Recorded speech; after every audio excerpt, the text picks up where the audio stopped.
Bonjour à tous, bienvenue sur Télé du Temple, nous sommes samedi 20 mars. Ravis de vous retrouver devant ce beau décor qui nous annonce le printemps.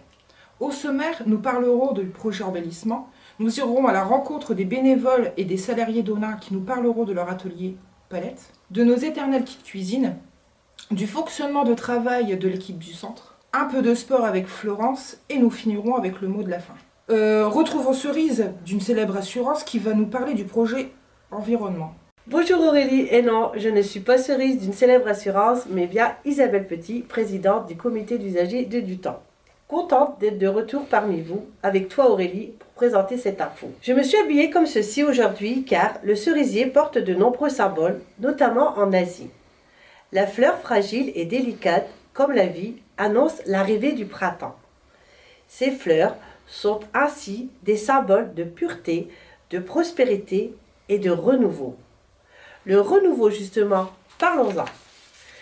Ce vendredi 12 mars, le groupe projet aménagement de la petite cour du centre social, de la friche derrière le centre, du jardin de l'école et de la rue Vauquois du quartier de Dutemps a rencontré David Binon, architecte paysagiste, pour lui présenter le PowerPoint qu'a réalisé Maïva pour lui expliquer ce que nous souhaitons pour qu'il nous aide à la réalisation de notre projet. Nous lui avons cité quelques exemples comme: pour l'aménagement de la petite cour du centre, le groupe désire un espace zen.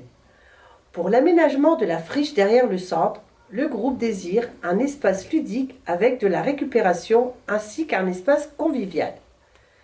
Pour le jardin de l'école, le groupe désire un espace potager avec serre ludique où ce sera les enfants qui décideront quoi y planter. Pour l'aménagement de la rue Vauquois, pourquoi pas y mettre un composteur de ce style? David va réfléchir à ce projet et reviendra vers nous pour que nos désirs se réalisent. Merci David et merci à tous nos partenaires. Dis-moi Aurélie, ça serait intéressant pour l'embellissement des jardins de faire quelques décorations en palette, tu ne penses pas? Oui, justement Isabelle, rappelle-toi quand nous sommes allés rendre visite au centre social intercommunal Le Phare d'ONA avec notre médiateur multimédia Thomas Pavard. Nous avons été reçus par le directeur et la présidente du CU pour faire découvrir l'atelier et leur équipe. Reportage. Bonjour Laurent, bienvenue sur Télé du Temps pour les infos du week-end. Je suis heureuse que vous puissiez nous accueillir dans votre atelier pour nous faire partager vos créations. Donc vous êtes l'animateur? Avec Bernard, mon collègue, oui, tout à fait. Nous sommes à deux animateurs maintenant depuis un peu plus de 2 ans. Et moi, personnellement, j'ai commencé il y a 4 ans avec le départ de l'expérience du phare. 2017, c'est ça? Voilà, 2017. Et vous êtes à combien à peu près à faire tourner l'atelier? Alors sur cette année qui est particulière pour nous tous, c'est un peu plus compliqué d'habitude. On a un nombre maximum de participants de 6 personnes par animateur. Avec le Covid, on est 5 le matin au maximum et 5 l'après-midi. Mais d'une manière générale, c'est un atelier qui compte jusqu'à une 30aine de participants. Ici, on a la grande chance d'avoir un lieu qui est extrêmement ouvert. Puisqu'on avait tout le champ qu'il y a aux alentours, on avait le droit d'y aller. Donc il y avait de la place. Vous avez vu, on a le chapiteau, on a la véranda, on a le terrain quand il fait beau. Donc on peut avoir jusqu'à une 30aine de personnes qui travaillent simultanément sur le bois de récup et le bois brut. Vous taillez des palettes tous les semaines ou tous les 15 jours. Donc après, le principe des palettes, on les démonte, on les fait sécher, on les met un peu partout.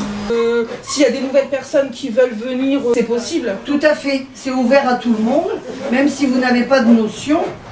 Alors c'est très ouvert, on peut vraiment accueillir tous les gens qui le souhaitent. Notre objectif n'est pas de faire du travail de pointe ou d'avoir des experts, des professionnels du bois. Notre objectif c'est que les gens qui viennent se fassent plaisir à être là et travailler en équipe autour de tout ce qu'on peut faire avec le bois. Les gens viennent pour faire ce qu'ils ont envie et travailler un peu pour nous.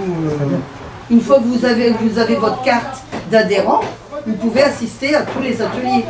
Que vous soyez jeune ou vieille ou n'importe quel âge.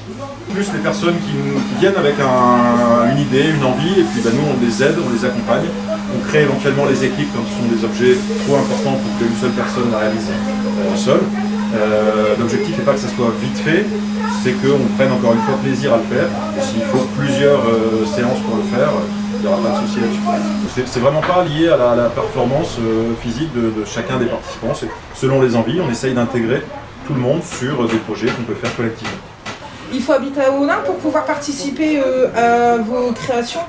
Le phare étant quand même une structure à trois communes qui se sont groupées, Vic, Onin et Carouble. Et là, je pense que Françoise vous en dira plus que moi là-dessus. A priori, c'est plutôt pour les Caroubains, les Vicois et les gens les Onageoises. Mais c'est vrai qu'il y a des personnes qui viennent de plus loin, même si on privilégie sur les places disponibles les habitants qui sont dans la zone géographique originelle du phare. Et vous réalisez quoi exactement? Alors on a toutes sortes de réalisations, ça va de tout petits objets comme par exemple des portes portables, on peut avoir des petits objets décoratifs. Si vous voulez un banc, vous faites un banc, si vous voulez un nichoir, vous faites un nichoir. J'ai fait une horloge pour mettre là-bas, qu'on veut, on vous fait.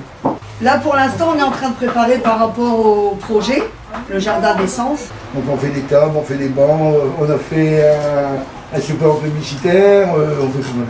On fait des établis pour pouvoir que les gens puissent bricoler. S'ils ont envie de bricoler, ils pourront le faire. On fait des établis, on va faire des bancs, on va faire des petites tables, on va faire des chaises. Par exemple là aujourd'hui, on est en train de faire genre de petits meubles pour que les gens puissent mettre leurs sacs. Faut pas les mettre n'importe où. Je vous remercie Laurent pour toutes vos réponses et puis à bientôt. Merci à vous. Et puis bonne journée à vous. Merci beaucoup, merci à vous. Pour De rien, merci de votre gentillesse. Je vous remercie. Voilà. Merci à l'équipe Le Phare d'Onin qui nous a si bien accueillis. En parlant du centre, vous avez pu retrouver ce mardi 16 mars le 7e numéro de l'émission Rendez-vous en cuisine présenté par Carole Lavar, notre conseillère famille au centre social de Dutemple, et monté par Justine L, notre chargée de mission numérique. Opération Centres sociaux connectés du bassin minier pour l'ACSRV, Association des centres sociaux et socioculturels de la région de Valenciennes. Les kits ont été livrés chez les habitants par Isabelle, Nathalie et Rudy. Le matin même, 27 kits ont été distribués. Dis-moi, Isabelle, Carole et Justine ne font que de la cuisine? Non, Aurélie, Carole et Justine ne font pas que de la cuisine. Carole, notre conseillère sociale et familiale, est très importante pour nous. Elle coordonne les actions parentalité et nous aide à monter les projets famille. Elle nous aide aussi administrativement à remplir nos dossiers. C'est grâce aussi à tous ces ateliers que nous pouvons passer des moments conviviaux, enrichissants et de détente. Justine aussi est très importante pour nous ici pour de nombreuses actions centres sociaux connectés, comme animer des ateliers avec les habitants autour de leurs usages du numérique et leurs attentes, leurs besoins. Justement, en ce moment, nous sommes en train de créer une application sur vie affective et sexuelle. Cette application est bientôt terminée. Ce jeudi 25, nous allons nous retrouver en petits groupes avec Carole, Justine, Antoine, qui lui est chargé d'innovation pour le projet Centres sociaux connectés. Il nous a entre autres aidé à la maquette de l'application. Et Vincent, lui aussi comme Justine, est un chargé de mission numérique qui va nous aider pour choisir le logo afin de valider l'application. Notre petit groupe va aussi commencer à travailler le contenu. Rendez-vous bientôt pour le lancement de notre application. Justine continue aussi la construction de la bibliothèque numérique en ligne. Elle anime des ateliers avec les 3-6, les 6-10 et les 11-17, toujours autour du numérique. Et même l'équipe salariée bénéficie des formations numériques de Justine pour faciliter le travail avec les habitants. Merci Justine pour tout ce que tu nous apportes pour notre centre, mais aussi celui de Beaujardin. On espère te garder encore très longtemps car aujourd'hui, le numérique fait partie de nous. D'ailleurs, qui n'a pas de téléphone portable qui ne sert pas qu'à téléphoner? Cette semaine, 2 nouveaux services civiques ont intégré le centre. Ils se présenteront la semaine prochaine sur Télé du Temps. Leïla, chez la petite enfance, et Michael, chez la jeunesse, qui ont souhaité s'engager afin de soutenir le centre. Parmi tous les ateliers que Carole nous propose, Aurélie va nous présenter un de ces ateliers. Alors oui, effectivement, j'ai une interview de Florence, éducatrice sportive, dans le cadre de la prévention santé, qui nous explique un peu son fonctionnement de travail. reportage. Bonjour Florence et bienvenue sur Télé du Temps pour les infos du week-end. Bonjour Aurélie. Je t'ai invitée aujourd'hui pour que tu nous dises un peu plus ta carrière. Je suis éducatrice sportive, diplômée d'État. J'ai un BPGEPS qui me permet de donner des cours dans différents secteurs d'activité. C'est pour ça que j'interviens à Du Temple. Et ça me permet également d'élargir ma possibilité d'encadrer tout type de personnes. Et je travaille depuis 26 ans dans ce secteur. Okay. Donc tout le monde peut participer à tes cours? Tout à fait, oui.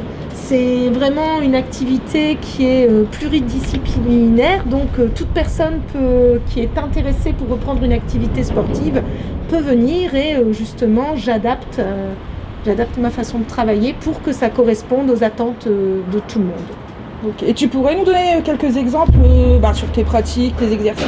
Oui, alors là j'ai pas beaucoup de monde, hein, j'ai 2 personnes, dont Aurélie et voilà, et quelqu'un d'autre là-bas qui se cache.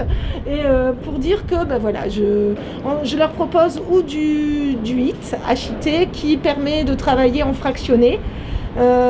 Sur 5-30 ou 1-30, donc on fait un renforcement musculaire, une récup ou un renforcement musculaire, un peu de cardio.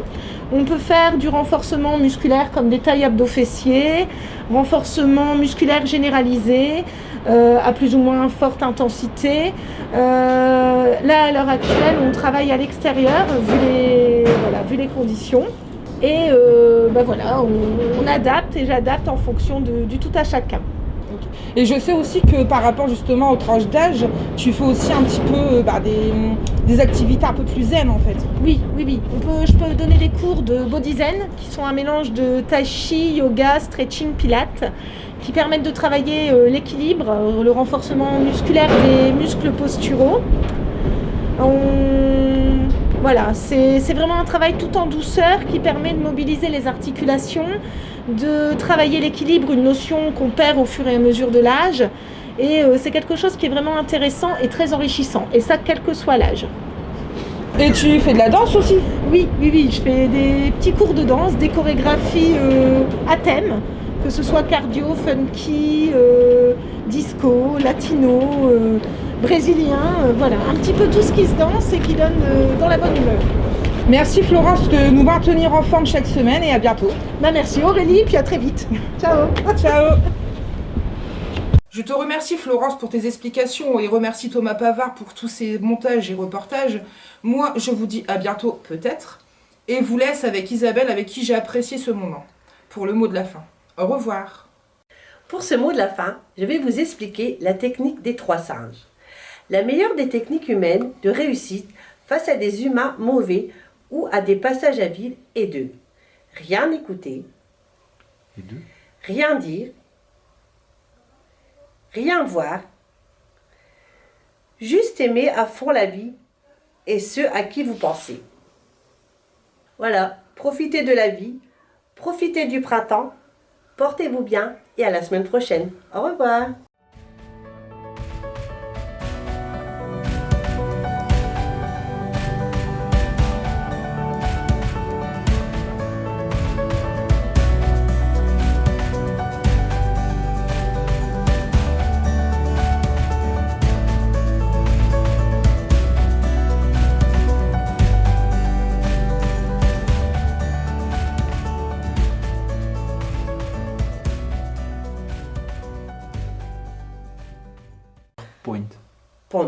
Point. T'as rencontré David.